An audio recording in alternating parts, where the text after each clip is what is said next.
Simon and Bikram, hypothetically a similar background. Hey Bubs, I'm Rice and the creator of Bubby, which is from the bubbGUARD project, your anti-bias for online harassment. So it's the month of Bubby, guys. It's February, and there's not a better time when Netflix actually releases their premiere movie, which is a crime documentary. This is really surprising. A crime documentary, but no one's getting to prison? That's a question. All about romance scams. How romantic. Please note that all psychological analyses are all hypothetical and also advisable. So, because one size does not fit all. We're all amazingly 7 billion amazing individuals. So, let's get right to it. So, first things first, where did you meet Simon? On a digital app. Is he real? Apparently he's real, because, you've met him before. So that's a good thing. That's a good sign. You have that trust when you actually meet the person. So he's actually done that to get the victims out. Keep luring and luring and luring and luring with all the different bedazzled things that you probably have never owned in your life and you would aspire to have it. That's for another video. Well, for that reason, let's get a little bit of deconstruction in order for us to know how does this guy come in apparition and what is in connection with Bikram. So first things first, we're going to assess what digital identity means. The authentication function, whenever an app actually asks you to take a picture of yourself, enables the system to assert that the user is who they claim to be, thereby determining authorization on the basis of correct authentication. This is great. I mean, to be honest with you, it's my first time to actually see a romance scam or a perpetrator actually be himself with a similar name to himself, or at least not catfishing, because he does look the way he is on pictures. And also the fact that he was still having an active Instagram account or social media account when at the time before the movie actually happens. So again, then we can start talking about what is right and wrong. So what is right and wrong according to you does not mean right and wrong according to me. It's not right and wrong according to each country and specific laws that apply, but also it goes back to what is right and wrong for a human being. One of them says, hey, Simon's doing his YOLO thing, right? You live only once. The other form is like, hey, he's not doing the right way. He stole money. But at the same time, he's not being in prison for it. So is it a crime or not a crime? Those are the things you have to self-reflect on it in order for you to find out what is right and wrong. Because if it's wrong, then he should be in prison right now. At the same time, the movie does justice, so people and himself will not be able to suss people anymore.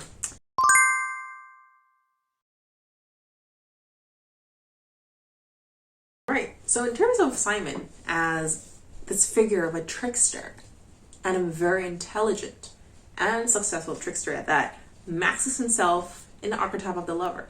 So by all means, who is this fake lover that everybody's so enamored of? I think he knows really well that for the fact the fool and the trickster, which is an archetypical image based from Carl Jung, he knows what he wants to get, and he knows who's going to get it. And then in order for him to do that, he's going to do his maxim persona, which is part of his ego, into the lover, what everybody wants, because you should know that females, or cis females, are dictated by Disneyfication. We all want our Prince Charming. That's highly engrossing one of the victims named Cecily, and that's also part of one of our videos explaining. And that's just not wrong or right. It's just that because you grew up with that. So that's the programming. That's the code within us that we know and we operate. So in order for us to reprogram ourselves and not to get duped, we kind of have to readjust your own coding. That's just one way, and another way segments of psychotherapy. So back again to the trickster and the lover. So why does this happen? What's with Bikram? So in the movie that we have to actually see, let me take a look which minute. 1 hour, 2 minutes and 30 seconds, so 1:0230. You could see that in Tel Aviv, Israel. You could see that he grew up in sort of the slums or a very rundown apartment where the filmmakers went with his mother. Now, this is just masking their deep wounds as the inner child. Now, if you can see on a comparison, Bikram, later in the movie, says that he also grew up in a slum area. I think it was portrayed that way as well. So believing that he has mentioned that he's not like any other yogis. There was an interview once in his movie that one asked, like, you're not like any other yogis. I don't think yogis can associate themselves with riding a Lamborghini. But then he replied back, I'm an American yogi. It's just different. And they would, I think the narrator continued on, and a Beverly Hills yogi at that. That constitutes a different social structure that they want to penetrate in, and they've actually managed to successfully enter based on their inner childhood trauma and jealousy. I think those two are the basis of their inner deep instinct and motivation that they sometimes do not know, because these archetypes actually control them.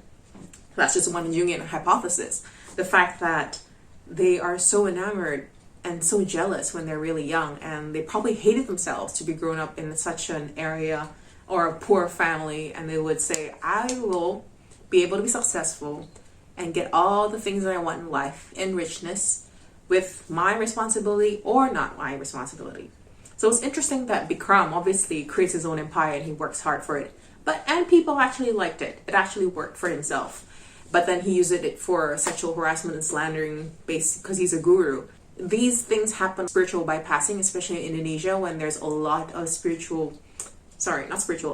religious teachers or higher teachers are actually using their God complex to do sexual harassment to young girls and boys as well, in terms of priests and fatherhood and so on. There's so many things going on in the physical world. Coming back to the digital world, we've got Simon, who actually we could see in Israel that he grew up in the slums, and the mother does not recognize him anymore because he ran away since he was 18.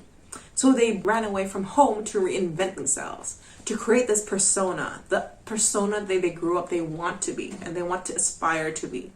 And that's just not wrong, because you know what? If we're into Americanizations, and I do think we all watch James Bond movies and Hollywood movies, there's Die Hard 1, 2, 3, and 4, there's Fast 9, the Fast Furious franchise, which I really love as well. So there's so many Americanization aspects of Hollywood, the glitz and the glamour, all the selling points that we try to aspire to, especially in fashion. You know, we all sell fantasy, the beauty. So in the end, who are we trying to appeal to? It's basically to ourselves, because Simon and Bikram has probably felt jealous, and they hated themselves, and they hated their mothers and fathers for being so poor. They wanted to just be themselves, who they were by duping other people. The most important aspect is that if you think that they're doing something wrong, get this straight. In their brains, whether they have a narcissistic personality disorder or not, they think this is justified. This is not wrong according to them. That's why they keep doing it. And Bikram is still having his yoga sessions, and probably Simon is just somewhere that we never know, especially having a real estate company right now. You could see the latest article says that he has opened another real estate business. Well, previously there was a website for him to, back in the movie, to offer advice for business people. And one of his advice is just to be true to yourself. How adorable. As a result, from their instinct, drive, and ego combined, where that's complexes and archetypes, these things happen. Why they're successful is because there's a lot of people, once again, 7 billion. And I'm sure there's more than hundreds of victims out there that has probably been duped by Simon. I think it's just a level of Me Too upcoming from this movie, and we're so thankful for that, because the whole point is to catch a perpetrator, like what we're doing in bubbGUARD. We would call out the person who's doing harm to you, because that's the only way to shut you up in the netizens world, even though you can create a new persona and a new identity. They grew up in an environment where they feel this is so unfair for their lives. So here, right now, what they're doing is a retaliation and also retribution for themselves, so they can feel good. For them, it's never a crime. Agree to disagree, everyone. This has been a hypothetical analysis, which I invite other psychoanalysts and also transpersonal counselors to build more in depth. If you have any constructive comments or discussion you'd like to do, a positive outlook, please put in the comments below. But if you have nothing to say that's good, please refrain, because, you know, we're at the House of Online Harassments. That's just basically what we do. Check out our different social medias to let you know what's going to happen to you. So if you have benefited from this video and you want this app to happen in the next 2 years for you, your child, or your teen, buy us a coffee and donate with the links below or in the description box. We look forward to all your discussions and the comments below. make sure you share this to your friend, because you never know who's going to swipe soon, right? For the investors, if you have a people first mindset, we would love to talk to you. Don't forget you can find the article format on Medium and share it to your friends as well. And it's both in bilingual in Bahasa Indonesia and English.